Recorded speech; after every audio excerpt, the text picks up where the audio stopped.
we're nearly at all-time highs on the S&P. How much higher than those previous highs do we get? How much more of this rally got to go? Well, we can still rally a little bit from here. So we are exposed, and we are invested, and especially in the U.S. equity markets, which is our favorite market, because the expansion continues. Slower growth, but still positive growth. Earnings expectations are very low at 3%, so a relatively low hurdle. So I think one should remain invested. What's the baseline case for this? Are you assuming that the trade deal gets done, or are you assuming that the Fed cuts rates? We don't assume anything in terms of the trade tariffs. The only thing that we can do is we can look at the current situation, and in the current situation we would expect earnings growth to be around the 2-3% level, and we're at 3 in terms of expectations, so relatively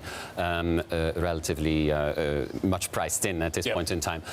In terms of the Fed cutting rates, I think the market is getting a little bit ahead of itself. If we have a picture where economic growth continues and where economic growth around the world actually continues, the Fed will not need to cut 3 times this year as is priced in the market. So it's a little bit exaggerated in our view. So here in the US, we're closing in on 2,900 on the S&P. Willem, is it built on something fundamentally sound, this rally? Well, so I think there was, obviously the rally since the start of the year, has been driven, number one, by the much more dovish Fed, but that is now in the price. Secondly, by the fact that analysts had really cut earnings expectations quite a bit in 2018, and that has now normalized. And then the third factor was this element of expectations of a quick trade deal, and that then obviously has led to some volatility around the world, but particularly obviously outside of the US. The US has been relatively less impacted. We think that some of the costs of the tariffs are going to be fed through to the clients. Some of them are going to be absorbed in margins, but generally the earnings picture is relatively good. Remember as well that the US has a very large domestic economy, and it's really that domestic economy that will continue to drive the expansion. Have investors got a little spoiled, though, Willem, in the sense that if we don't continue to see corporate earnings coming in apace, they'll then, feel punished and want to sell?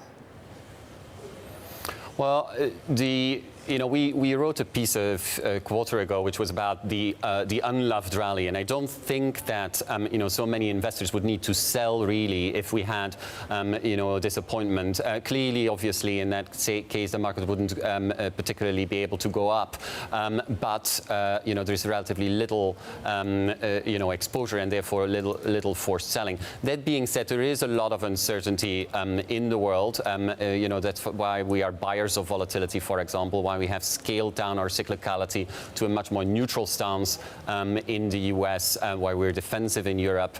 So the sectors that we really like is the technology sector, the consumer discretionary, the telecom, which are really the sectors that have outperformed over the last few months. Stock picking? Stock picking is an important strategy at this point in time, because it's always, especially in the case of, do I trade a lot, with other countries, or am I really a company that is focused on the domestic environment? Is that domestic consumer, the domestic growth, which we try to look at, and that's the case in the US and also in the case in China. What's about the relationship between stocks and bonds right now? Theoretically, the rally in bonds. And you said the market has already priced in too much, but the rally in bonds has been eye-watering. There are some that are suggesting we could go below 2 in the United States.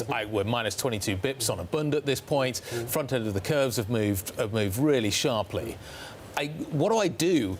I'm assuming that we're relatively late cycles. So I want to have some bonds in the portfolio, but I'm looking at all of these and I'm thinking, wow, they look expensive. Yeah, so the sweet spot for a lot of our clients is this short-dated credit, buy and hold till maturity, anywhere between 2 and 4 years. Where you take a bet on, is this company going to default or not? I get a certain yield, I sit on it. Why do you do that? Because spreads could widen. It's not the Treasury that is going to sell off in our view, but spreads could widen.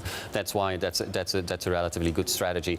I think the relationship between stocks and bonds over the last few weeks has from time to time been positive, i.e. everything rallies on the better Fed outlook, but fundamentally it's really a question about the economic cycle, and I think that is the most important driver still for the months ahead, and therefore stocks and safe haven bonds, let's call it that way, they should have a negative correlation. So diversification works.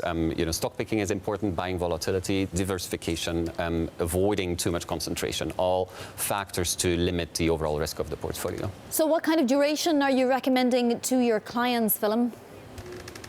So in the treasury space, we actually don't have a problem with duration because we think that the treasury is not really going to sell off from here. There's still support due to that safe haven bid. But on the credit space, if we want to have a buy and hold approach, we need to be realistic. Clients are not going to sit on a 10-year bond and buy and hold it. Also, you cannot really make an educated guess about the default probability of a company over the next 10 years.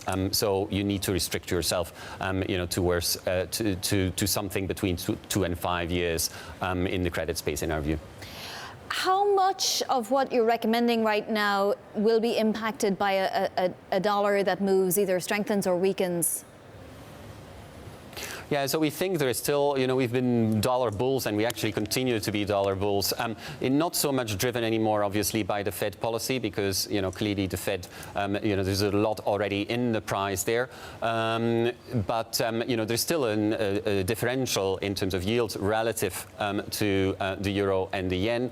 There is the uncertainty, so there is still a little bit of upside that we see to the US dollar. I think that is, a slight headwind for the emerging markets, but obviously offset to some extent by the dovish, Fed policy. The most important bit of that is going to drive the sentiment for emerging markets is obviously the outlook for China. And there again, we think a very strong domestic economy stimulated by the government, and that is, going to lead to a relatively stable growth, actually, in our view,